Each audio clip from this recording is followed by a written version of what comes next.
At such moments, I almost always remember my time in the desert.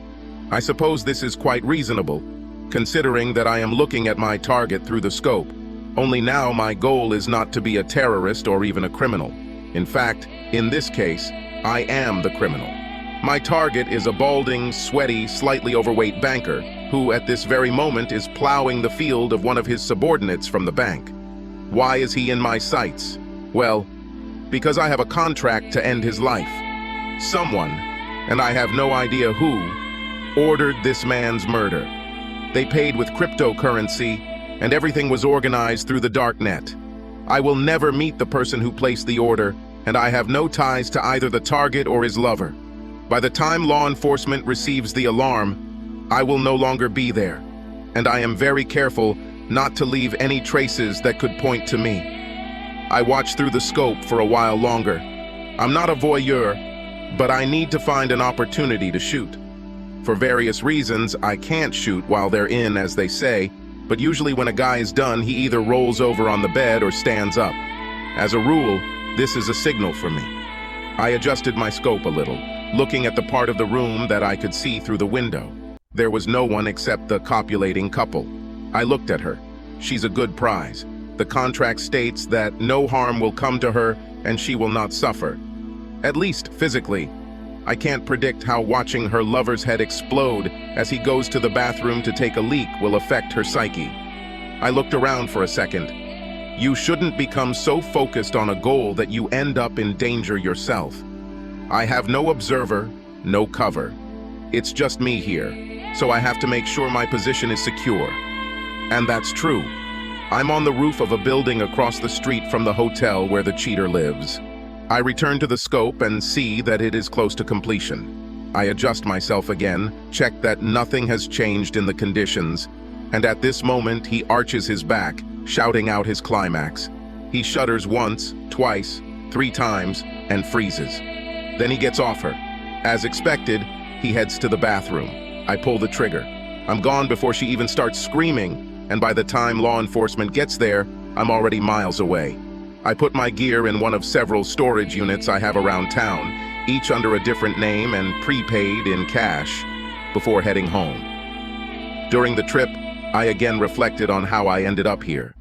How did it happen that I am now a killer, specializing almost exclusively in eliminating cheating spouses? Well, when it comes to shooting, everything is simple. I've always been good with a rifle. From an early age hunting on a farm, I developed an affinity for guns, especially rifles, which meant I could make shots that would kill everyone else. It's almost instinctive. When I enlisted in the Marines and then in sniper school, we were taught all kinds of trajectories, wind resistance, ballistics, and other sciences. I learned all this, but I just didn't need it. I can make a shot by eye that many snipers cannot do, even with all their calculations and computers. It is simply a natural instinctive ability. There is no doubt that I would have achieved great success in the Marine Corps, but then something happened that changed my life forever and is the reason I began to specialize in cheating spouses. You already guessed it, cheating spouse. Gabrielle is a girl of French origin, a petite, dark-haired woman whom we met in a bar in the city while on vacation. She is lively and attractive, and her body evokes all sorts of unclean thoughts. She spent the entire evening with us, and my best friend Bobby and I took turns dancing with her. By the end of the evening, it was obvious that there was something between her and Bobby, and with a bitter smile, I did the only thing a best friend could do. I wished him luck and returned to base alone. After that, every time they went to the city, they were inseparable. I would either start the evening as a third wheel, trying to find my own company as the evening progressed, or sometimes she would bring a friend to keep me company while she and Bobby had fun with each other. I was surprised when, after 3 months of dating, Bobby came to me to show me the ring he had bought for her. "Wow, Bobby," I said, "that's a rock. Are you sure you're ready for this?" He chuckled. "When you know," he said, taking the pose of an old sage. "I won't let her leave." The look she gave when Bobby got down on one knee at the bar that night gave me pause. I expected her to be excited and happy, but a look of calculation flashed across her face before she showed the expected emotions. I didn't say anything to Bobby because I didn't want to ruin his moment. but I was curious. I organized the bachelor party as I was best man, and although those are my words, it was epic. All the ingredients were there. All three components were present. Friends, half the platoon was locked in. Alcohol. We had to put Bobby back in his bunk that evening, and he remembered almost nothing about what happened there. And the girls. Of course, there were also dancers. It is necessary. However, I tried to protect Bobby's virtue and saw to it that nothing untoward happened to him. When I organized the party, I talked to Gabrielle beforehand to find out her boundaries. If she had said no dancers, there wouldn't have been any. I didn't want Bobby to get divorced before we got married.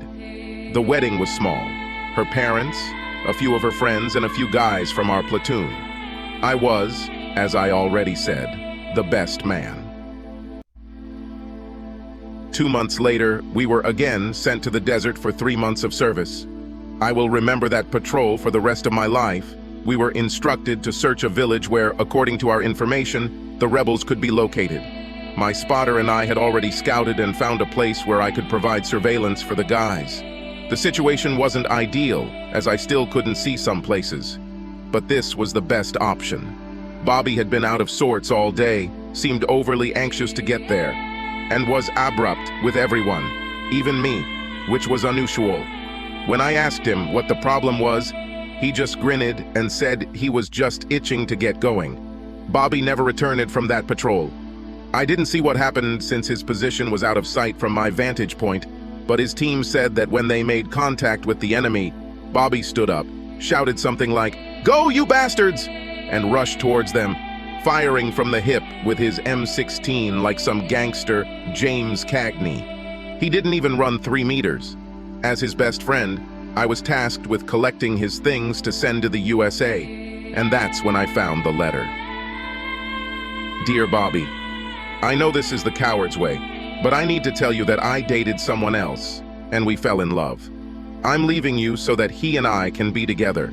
I want you to know that I really loved you, but the time spent apart showed that I am not truly in love with you, and you deserve more. So it will be better if we break up, and you can find someone who will love you as much as you deserve.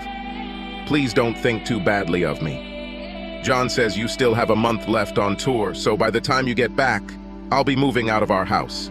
I'm not going to demand anything from you during the divorce, and I will be glad to consider you a friend if you find the strength in your heart to forgive me.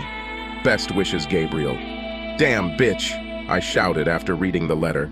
Now I understood Bobby's behavior and decided that retribution must come.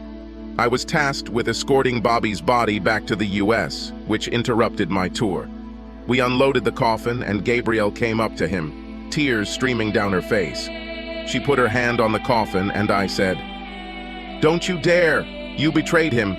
She stepped back, stunned, and then I noticed the officer accompanying her, Colonel John Edwards.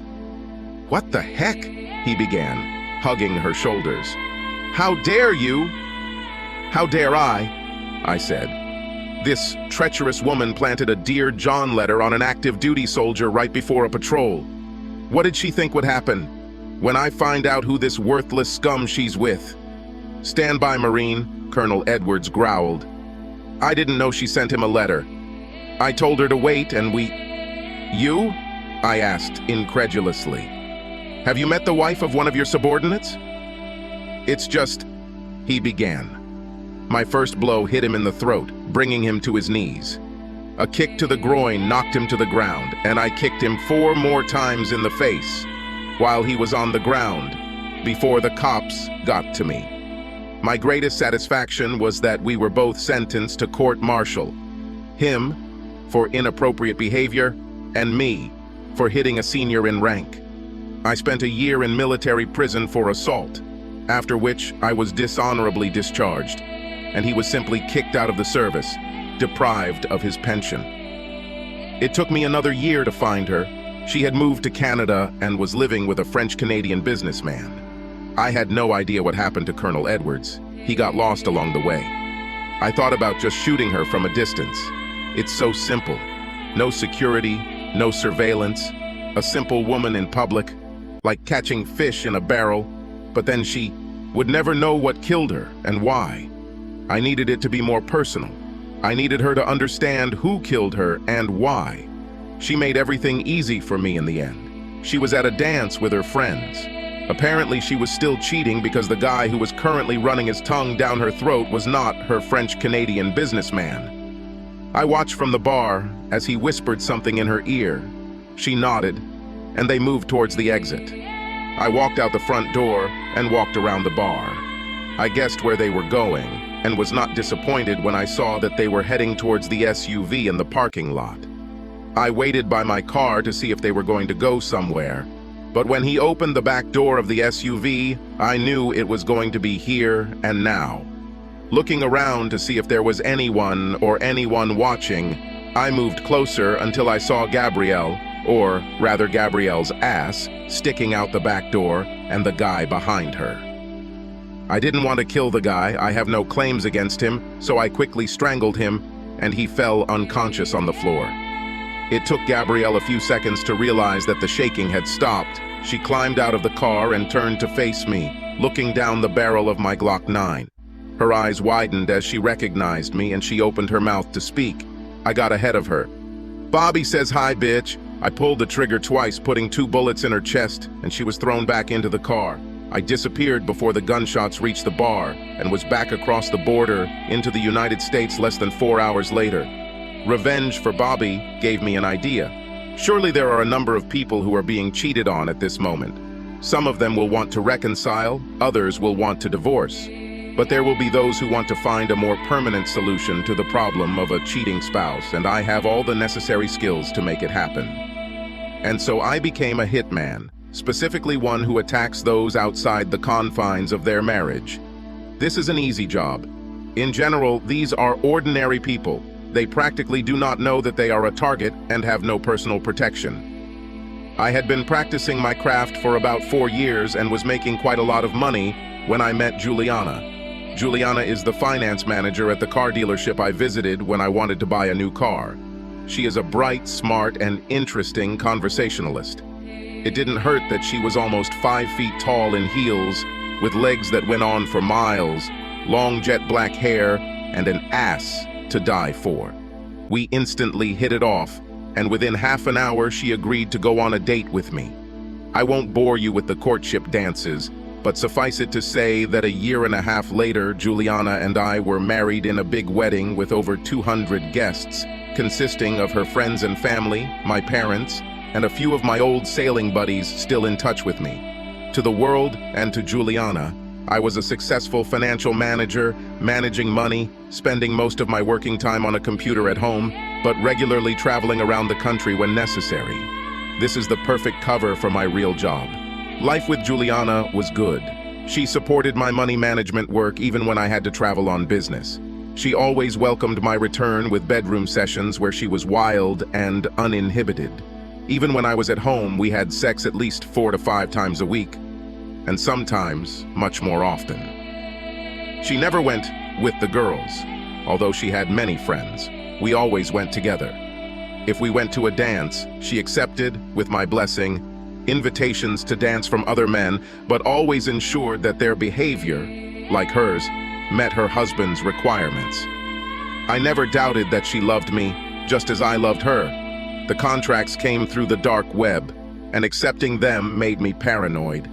Never met in person, dealt only online, required irrefutable proof of infidelity, and they never knew when or where the contract would be executed. The money was transferred to a virtual account with a ban, and was released only after the contract was completed. The money could be returned by me to the client if for some reason I could not fulfill the contract, but so far this has not happened. Since I had no connections to any of the victims, law enforcement never approached me. And since I used cryptocurrency, even if it could be proven that the person who entered into the contract paid the lump sum, its whereabouts were completely unknown. Security. I have killed far more men than women, by a ratio of about 10 to 1. When a man cheats on a woman, she wants him dead. And when a woman cheats on a man, he most often wishes for the death of the person she cheated on him with. Of course, there were exceptions. but I have no conscience. This is work. People are willing to pay me, and pay me well, for my services. And cheaters deserve everything they get. So life went on.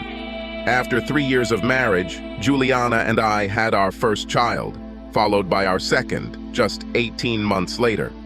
They grew up in a good, stable family and are now both attending fully paid college. Juliana was feeling a bit of an empty nest and returned to work at the car dealership. I worked from home most of the day, with occasional trips. I decided that I would retire. 1 or 2 more contracts will complete the pension fund I've been building, and frankly, I'm tired of the game. I looked at the job board I used to look for work and saw that there were 2 available contracts. One is in a neighboring state, and the other is on the other side of the country. I decided that paying out a local contract would get me out of the business, and I clicked on the jobs to begin the process of getting a contract. The target was a man named Peter Miller. Attached is a photograph. The file states that he is a salesman for group insurance that covers 3 states, including ours, and that he travels extensively throughout his area. He is married to Janine, and they have 3 young children, Paul, Mary, and Siobhan. I have private investigator reports showing him having affairs with 4 different women. He is currently on the road, and his route has brought him within 50 miles of where I live. He is going to stay at a hotel for a week. There is no information that he has a woman, but it is assumed that he has one and that they will date during his stay.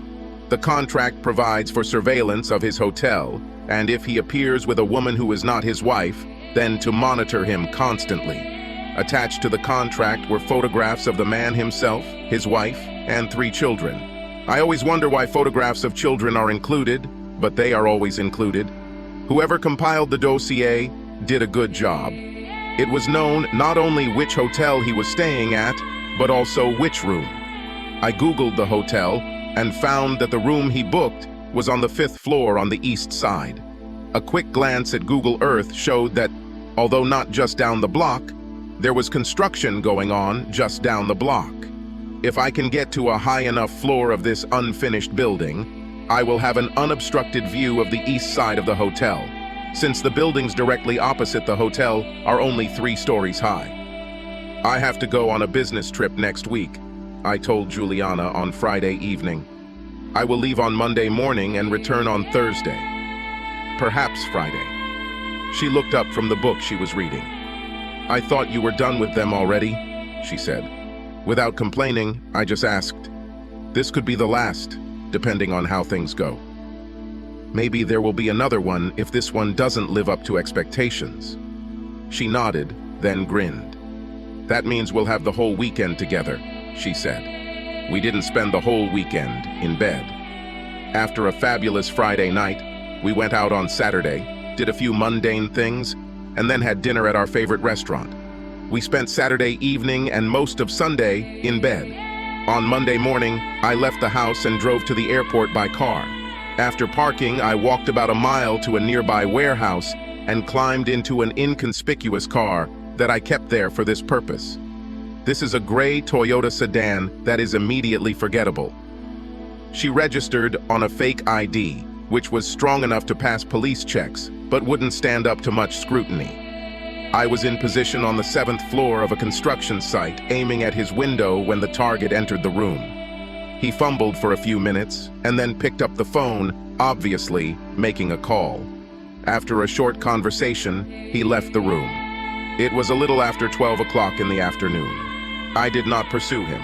I knew that he would return, and I settled down to wait. For some reason, the construction site was closed, so I was not afraid of being discovered. When he returned to his room, it was already after 6 in the evening. In an obvious haste, he went to the bathroom to take a shower. I watched him as he walked back to the bedroom, nothing out of the ordinary. The water in the shower must have been cold because there wasn't much visible between his legs, and his body, although thin, wasn't particularly inspiring. I often wondered what attracted women to such men, and decided that he must have a good tongue in chat because it was definitely not his physical characteristics. After another 30 minutes, he got dressed and left. I ate and sat down to wait for his return. I was sure that he would return, and probably with some woman. I'll take a photo to prove his infidelity, and then I'll put a bullet in his skull. The contract doesn't say anything about killing or sparing the woman, so I won't kill her. Although I don't mind killing cheaters, I didn't know that this woman was a cheater. Maybe she's just a lonely girl who fell for this idiot. I have no information and she will remain alive. It was already past midnight when the lights in the room finally came on again, and I looked through the scope again. I saw my target enter the room with a tall, dark-haired woman.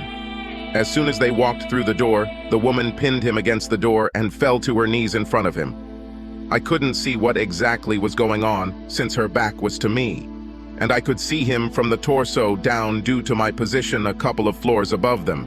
But I wasn't worried. Eventually they will move further into the room. Still locked together, they began to remove the remains of their clothes, moving towards the bed. When they reached the bed, she was left in her underwear and he was naked. He pushed her back onto the bed and started kissing her body. From this angle, I could only see the tops of both of them, but then she tilted her head back and I moved my aim to look at her face. At that moment, it took all my self-control not to pull the trigger. Instead, I clicked on the camera that was linked to my scope and took a digital photo. Over the next 3 hours, I took photos and videos of the couple as they had sex in the bedroom. They even did this by the window, with the blinds open and the lights on, so they could easily be seen from the street, but they didn't seem to care. Finally, having had their fill, they went to bed for one last session of lovemaking before falling asleep for the night. When the lights went out, I sat back in my chair, my heart pounding and my thoughts racing. I opened the photo on my phone that I had taken first through the scope and looked at it. The woman arched her back, her eyes wide open. I zoomed in on that face, looking into those eyes, those beautiful eyes, the eyes of my wife, Juliana. Thoughts were racing through my head. I couldn't complete the murder right now. One of the safest things about what I did was that I was not involved with the victims or their partners. If I kill one or both of them now, the first person the police want to talk to will be me. My alibi won't stand up to that scrutiny. Besides, I'm not in a position to decide what to do with Juliana. Now I am so angry that I could have put a bullet in her without thinking. But I knew that the anger would pass, and I need to think not only about myself, but also about my children. I have to think long and hard about what to do with her. I will have to live with my decision for the rest of my life. Another thought was that if I returned the contract, someone else might pick it up and be less picky about whether or not to kill the asshole's partner. I also had to think about whether this was a setup.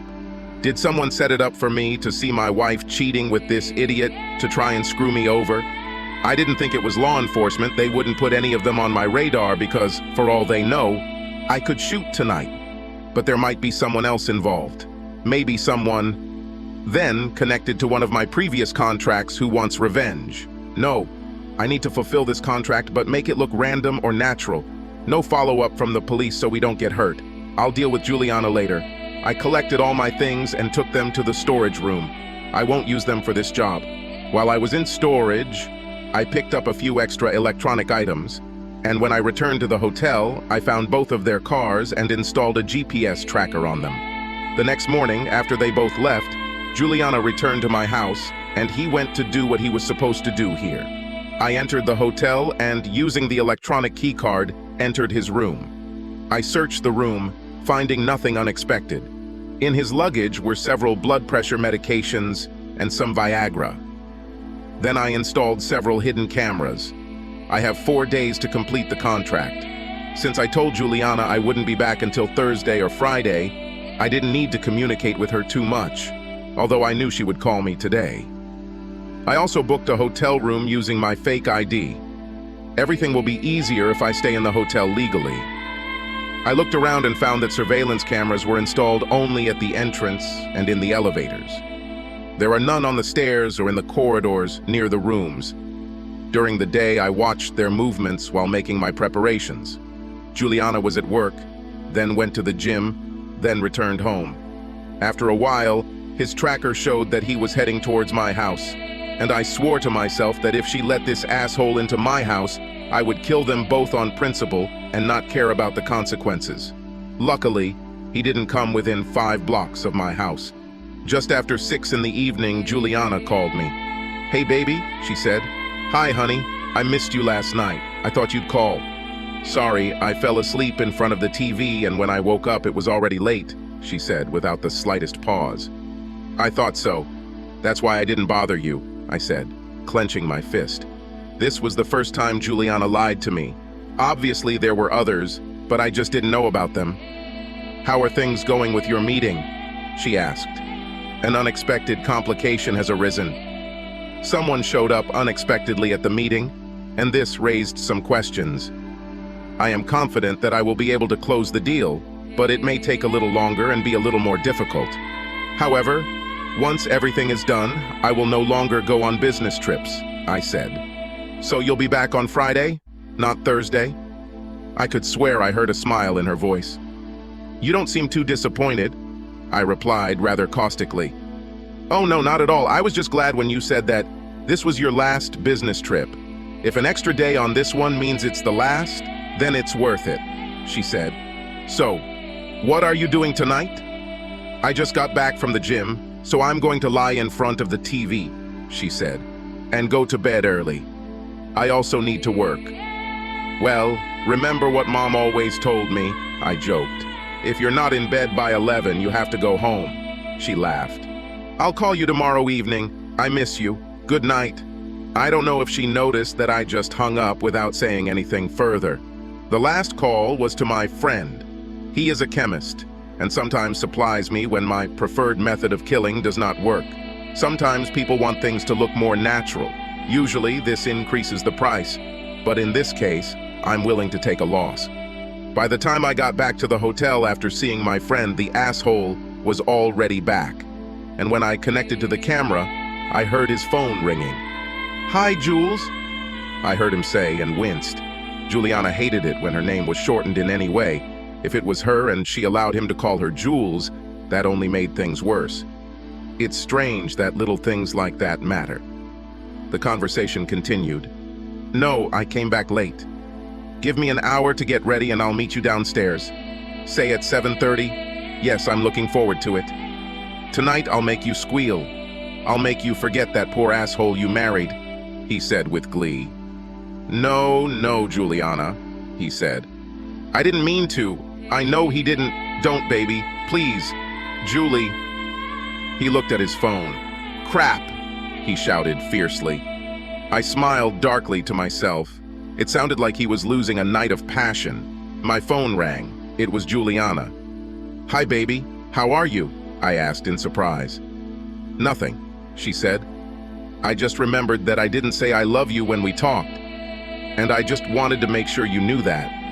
She sounded slightly upset. "Are you okay?" I asked. "You're saying something wrong?" "I'm fine," she replied. "I just miss you, that's all." I heard her phone beep, letting me know there was a call. I looked at my computer and saw that the goat was talking on his phone and guessed that it was he calling her. "Why don't we chat a little then?" I said. "It will be almost as if I was there." I waited to see what decision she would make. Continue talking to me or go back to talking to the jerk so he can charm her into another night of sex. She made the wrong decision. "No, I'm just stupid.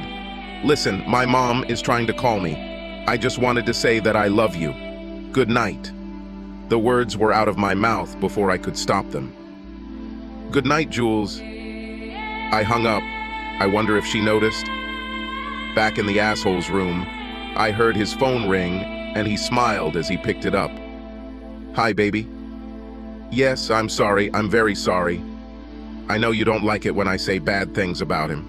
It's all just my insecurity. I just want to be a better lover to you and know that I make you feel as good as you make me feel. No, I will not." "Okay, tomorrow then. How about I invite you to dinner at Archie's? Shall I reserve a table for 7? "Yes, I know. I'm sorry it happened like that. Yes, I love you too, Juliana. Good night." I love you too, I thought. This means that she confessed her love to him. Was this just a reflexive way to end the conversation, or did she actually love this asshole? I'll find out tomorrow. Soon after, I heard him call room service and order food and a couple of beers. I decided it was time to make my move. I waited for the food to be brought to my room and for the hotel employee to leave. Just as he sat down to eat, I knocked on his door. I stood to the side so that he wouldn't see me through the peephole, but I don't think he even looked. He opened the door and looked at me. The surprise on his face as he stared down the barrel of my silenced Glock was priceless. "Good evening, Peter," I said affably. "Can I come in?" For a moment his mouth worked silently, but I moved forward and he instinctively retreated. The door closed behind me. "What do you need?" he asked. "I have about $500 in my wallet. You can take it and—" "Nothing so rude," I said.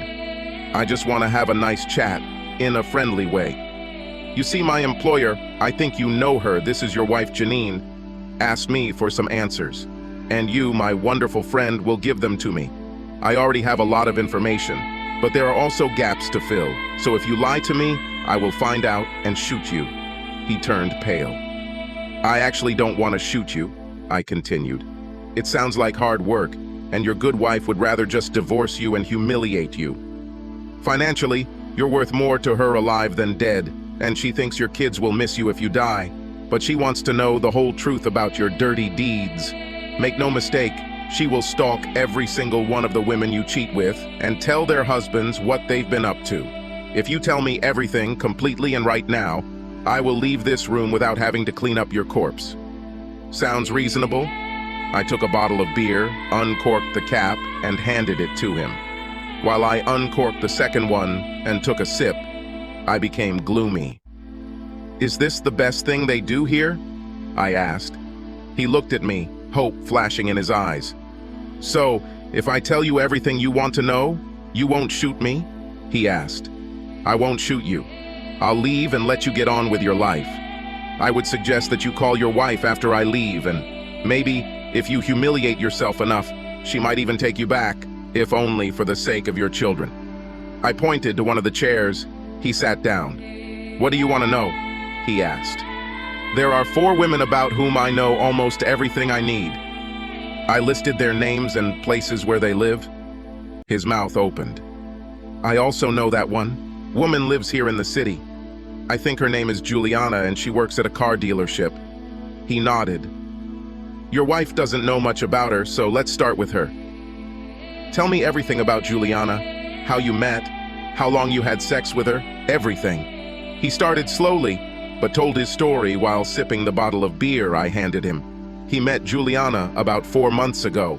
I visited a car dealership where I sold my insurance and talked to her as a financial officer. She is beautiful, charming, with an absolutely amazing body, and he immediately decided that he had to have her. Their meeting lasted most of the morning, and he invited her to lunch.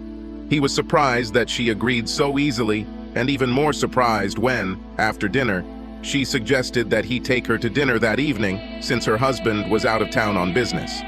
They ended up returning to his hotel, and she gave him a night he would never forget. He started to describe what she did for him, but I interrupted him. "I don't need such details." "So, how often did you meet with Juliana?" I asked. "We met about 8 or 9 times. Every time her husband was away, she called me, and if I could find time to come here, I came. I've even canceled dates with my other girlfriends if she called. She's way better than any of them," he said with a grin. He got carried away with his story and for a moment forgot about his situation. He drank the rest of his beer and looked at the empty bottle.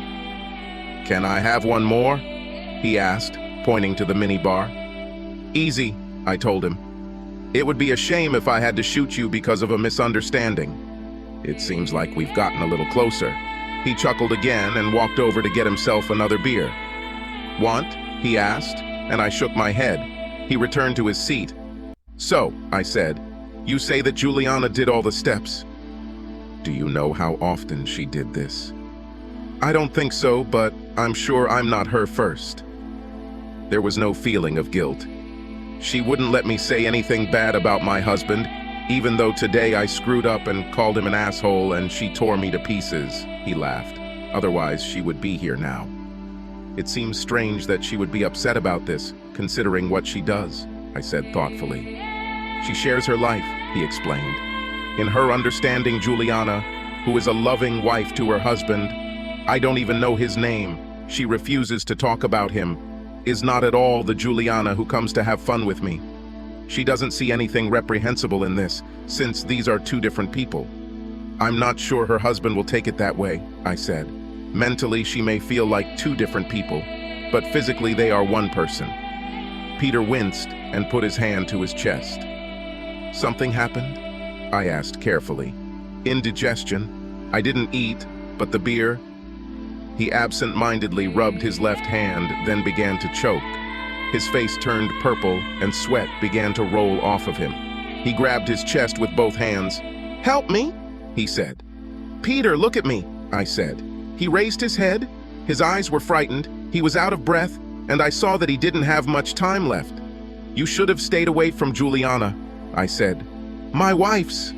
His eyes widened for a moment and then rolled back as he lost consciousness. It would take him another 10 or 15 minutes to die, and I used that time to make sure there was nothing in the room to indicate that anyone other than him was here. I turned on the TV, but quietly, and moved the food that housekeeping had brought in front of it. When his body is found, it turns out that he simply suffered a fatal heart attack while eating dinner and watching TV. Since he was already on blood pressure medication, I was confident that even if they did a full autopsy, they would find enough heart disease to explain the heart attack, especially since he was also taking Viagra, which is definitely taboo. I looked at him again to make sure he was, in fact, dead. Then, after checking that the hallway outside was clear, I hung a "Do Not Disturb" sign on the doorknob and returned to my room. The next day, when Juliana called me, it was already 5:30 p.m. "Hey baby, how was your day?" she asked cheerfully. "Great," I said. "I have solved one of the unresolved issues, and I am confident that I can solve the last unresolved one. Listen, I got an idea. Since this is my last business trip, why don't we fly to Mexico for the weekend? I can pick you up at the airport and we can celebrate the weekend and maybe even turn it into a longer vacation. I'm sure you're due some time off, but even if you're not, just say you're going. It doesn't look like you need this job." I laughed. Juliana laughed too. "Sounds like a great idea. I'll talk to Barry tomorrow and see what he says. I'll call you tomorrow evening and we can book the tickets." "Great," I said. "So, what are you doing tonight?" "Everything is as before. I need to finish some work and I'll watch the series." I looked at the time, knowing that she thought she had dinner booked at 7, and it would take her at least 40 minutes to get there. "Listen, baby, the oven just beeped, so my dinner is ready. I'll talk to you tomorrow, okay?" she said. "Okay, enjoy your dinner and cheat," I said. "Bye, baby. Love you," she said. I hung up. At 8:30, I heard a knock on the door of Peter's room. From the moment I put up the "Do Not Disturb" sign, the maids had not come into the room, and I guessed that Juliana had come to the restaurant, waited, and came to find out why he was late. The knock was repeated. 20 minutes later, I heard the lock squeak and the door opened. A hotel employee entered, followed by Juliana. When they saw Peter lying with his face buried in the frozen remains of last night's dinner, the employee rushed to him. Juliana stood in the doorway and watched what was happening. "He is dead?" she asked. The hotel worker took a pulse, but it was quite obvious that he was dead. His body was motionless. "Yes, he's dead." Without saying a word, Juliana turned and left the room. By the time the employee realized she was gone, she was already in the elevator and leaving the hotel. The police and ambulance were called, and, after rummaging around in the room for some time, they found his medications. Doctors concluded that he had suffered a fatal heart attack, given his state of health and the way they found him. Police spoke to a hotel employee who told them they entered the room at the request of a woman who had come to visit the man, and together they found him. He didn't know this woman, but when he saw her at the beginning of the week, she came to visit him. However, the man had been to the hotel before and had several female visitors. The employee thought they might be escorts, but didn't say anything because the man gave good tips and they weren't noticeable. After everyone left, I went and picked up my surveillance equipment, packed it up, and checked out of the hotel in the morning. In the parking lot, I removed the GPS tracker from Peter's car, which was still parked there. On Saturday morning, I picked up Juliana from the airport, and we went to the villa I had rented. She squealed with joy as she looked around and saw a private pool with sun loungers and said, "I'll go change clothes. Can we chat for a few minutes first?" "Jules?" I asked. She turned her head and looked at me. "You know I don't like it when you call me that," she said. "Why?" I asked. "You didn't seem to mind when Peter used that name." She turned pale, but decided to be bold. "Who is Peter?" "Do you know him?" "Peter, insurance agent. The one you've been having sex with for the past 4 months. The one you spent Monday night with when you said you were so tired you fell asleep and didn't call me," I said. "I don't know who you were talking to or what you heard, but," she began. I put a 2025 photograph on the table between us. It was the same photo I took at the beginning, through the scope, of her lying on her back, her eyes wide. She sank into a chair. "Oh," she said. "About?" I asked. "Is that all you have?" "About?" She shrugged. "How long ago?" I asked. She looked at me evenly. "About 4 months. I take it he wasn't the first?" "Do you really want to do this?" she asked. "Do what? Find out the truth about your cheating wife? Insults? Seriously? Maybe you can find something original to call me and impress me. But before you start, there's something I'd like you to know." "And what?"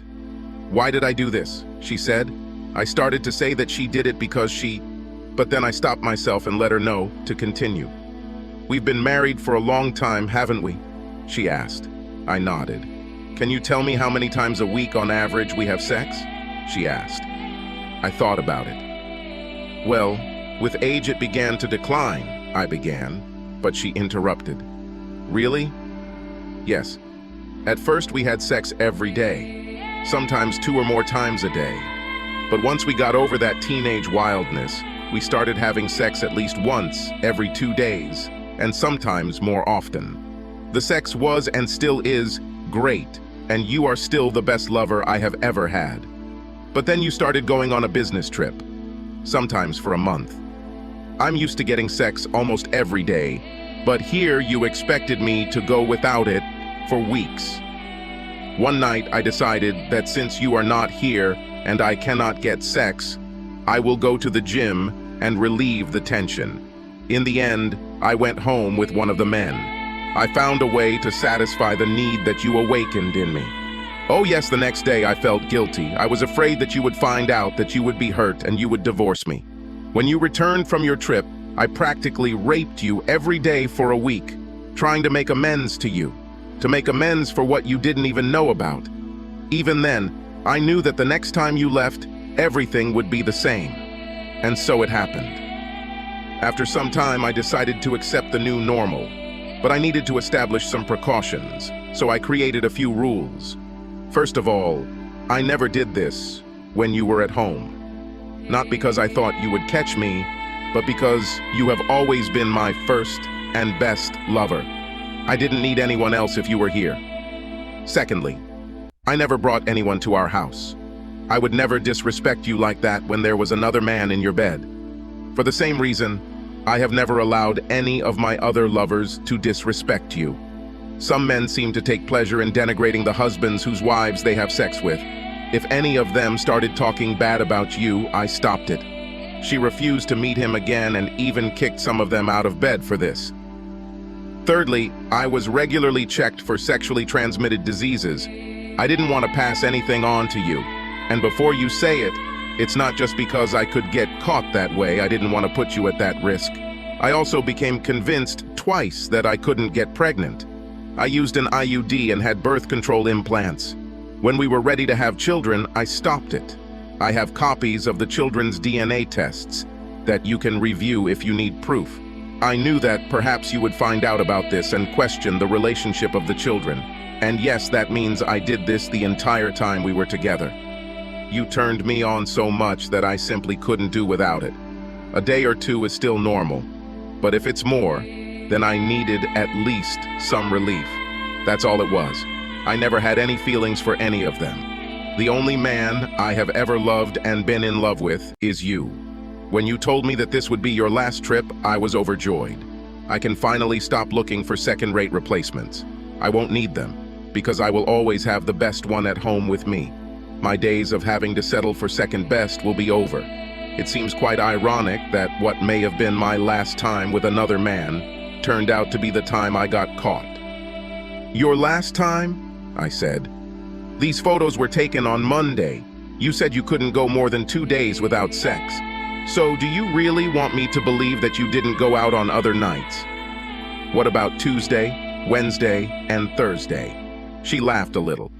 He called me on Tuesday to say he was back at the hotel, but he started talking bad about you. So I told him it was over between us and I wouldn't date him again. A little later, he called back to apologize. I forgave him, but said that I was done with him for that night, and we would see him on Wednesday. He said that as an apology, he would invite me to dinner. So the call that came on Tuesday when we were talking, I asked, wasn't your mom? For the first time, she had the decency to look guilty. No, not her, she said quietly. I hated lying to you. Not enough not to do it, I said. Her eyes widened. Wait, you called me Jules on that call? I remember finding it strange. Did you know already then? She asked. The photographs were sent to me on Tuesday morning. They were accompanied by transcripts of previous calls. She sighed again. I'm so sorry you had to find out about this. It must have been terrible. Let's not go aside. You didn't see him on Tuesday, but what about the rest of the week? I asked. I wanted to know how his death affected her. He was supposed to meet me for dinner on Wednesday, she began. You mean when you were supposed to watch the series on TV? I asked with some irony. I actually watched it, and it's good. I just didn't look that evening. I was simply satisfying a physical need. For me, it was like going to lunch with a friend. I need to eat, and you're not around to keep me company, so I go with my friend. I know this may be hard for you to accept, but this is how I perceived, and to some extent still perceive what I did when I had sex with other men. And notice, I never said I was making love. I've never done this with anyone but you. You're stalling for time, I said categorically. Trying to avoid telling me what you did on Wednesday? Not at all, she said. As I already said, we were supposed to meet for dinner, but he never came. I sat in the restaurant for 45 minutes and I must say I was furious. I've never been set up before. So I decided to go to his hotel. When I got there, he didn't open the door, but I knew he was at the hotel because his car was in the parking lot. I asked the manager to come inside and we found him face down in a dinner steak, dead as a worm. According to the doctors, he was taking blood pressure medication, but this stupid fool was also taking Viagra, which you should never do. He probably had a massive heart attack. At least he didn't die while he was entertaining you, I said. It would be much more inconvenient. Oh, damn, I never thought about that, she said. It would definitely make a fuss. His poor wife would have found out about this. I think she already knew, I said. I suspect that it was she who sent me the photographs. Juliana nodded. At least I don't have to ask if you're going out with him again, I commented, and she smiled wryly. I won't apologize for what I did, she said. It was what I had to do. But I'm very sorry that I hurt you and that you found out about it. I was counting the days until you stopped going on business trips so that I wouldn't have to do this anymore. But I knew that as long as you went, this would continue. All I could do was minimize any consequences and hope that if you ever found out, your love for me would be strong enough for you to understand. Why didn't you come and talk to me? I asked. We could work something out. I could have done things differently, even taken you on trips with me. Deep down, I knew it was nonsense. I could never take her with me, but I needed to understand. I didn't want to be such a wife. A nitpicker who demands that you provide a high standard of living and then complain about how you do it. You love your job, and we have had a wonderful life together. I didn't plan to do it. I kind of fell into it, and by then it was too late to take it back. I looked at her for a long time, thinking. So, she said, what happens now? I stood up and went to the villa's kitchen and opened a bottle of wine, pouring each of us a glass and returning the bottle to the table. I handed the glass to Juliana and sat wearily in a chair, drinking half of it in one gulp. "I don't know," I said. "You just need to think about it carefully. We've been together for so long, and I thought you loved me as much as I loved you. Yes, we had a great sex life, and yes, we had sex often. But you weren't the only one who suffered when I left. I also went without sex for weeks and even months. Yes, I have had opportunities to have lunch with other women while I was away, but I never did it, remaining true to our vows. I don't understand how you can be so absorbed in your need that you're ready to betray everything we have together, or promises, our vows. For what? Just for sex? Are you going to claim sex addiction? Do we need you to see a psychologist?"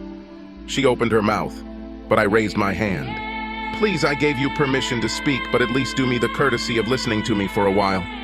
I leaned over and filled her glass and then filled mine. "I have so many questions. How can you separate sex and love so easily? I always believed that men did this, not women, that women needed love to have good sex. And if this is true, and you are not lying about the fact that there was no love, then this means that you risked everything for the sake of bad sex. How do you think I feel?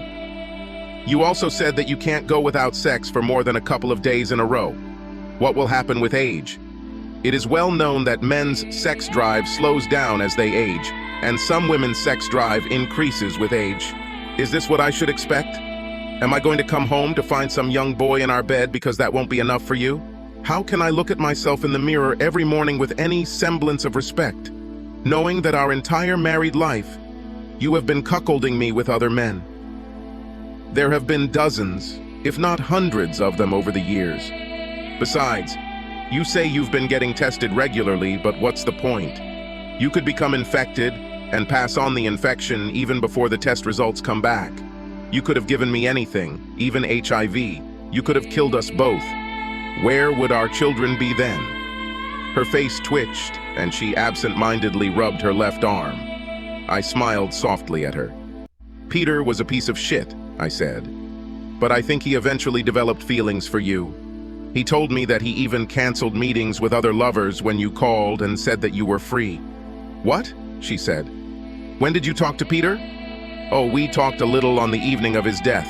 You see, I was a little upset to see you having sex with that creep, and decided to make sure it didn't happen again. Now her face was flushed, and I could see pain brewing in her chest. What did you do with him? She asked. The same thing I just did to you, I growled. I killed this traitor. Say hi for me when you get to hell. Subscribe to our channel so that your second chaff doesn't cheat on you, and go ahead and listen to the next story, because this story is nothing compared to the next one. If you're under 18, don't even think about listening to the next one.